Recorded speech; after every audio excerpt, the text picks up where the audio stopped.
Now it's time for the top 10, and to kick it off is Those Winter Sundays by Robert Hayden. Now, this just might be the most ubiquitous poem in English. I have seen this poem in workshops, lectures, classes, on the subway. It's everywhere. But that's not why it's number 10 on our list. It's a true masterpiece. It's so rich and demonstrates beautifully the nature of subtext and reader interpretation. Hayden in this poem is a master of the art of suggestion. There's so much happening in this poem. It has such emotional depth, and it does it all through a handful of carefully chosen details and the way Hayden collapses time. Hayden was born in 1913 in Michigan. He was given up for adoption as a child and raised by a foster family. He insisted on being known as a poet, not a black poet, but his poetry became known for its use of multiple voices and the vernacular of Black life. Those Winter Sundays is a poem about the complexity of love.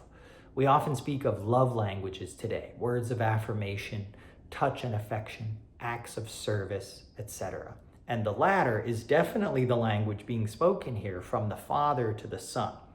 Acts of service can be done silently and coldly, and so at the same time as love is being expressed, it's also being withheld in other areas.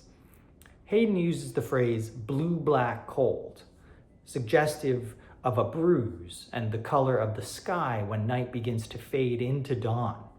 The father wakes early to build a fire even on his day of rest, and does so with cracked hands that ached from labor in the weekday weather. That word labor suggests a maternal love and also the pain that is associated both with bearing a child and caring for one. The phrase, the chronic angers of that house, collapses time by giving us history, a narrative, and context with just 5 words. Notice too how Hayden uses a very long opening sentence to reinforce the time spent by the father doing this day in and day out, followed by a very short sentence, no one ever thanked him. That packs a punch and also creates balance, harmony.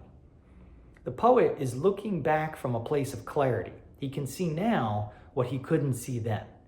In just 14 lines, another sonnet, the poet realizes how complex and multi-layered life is.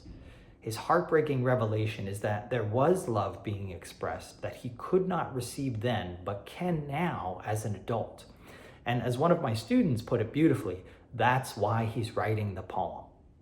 There are other interpretations of this poem that are less forgiving for the father figure and speak to how acts of service like this can be a trade-off for a domineering, manipulative, and abusive male authority figure.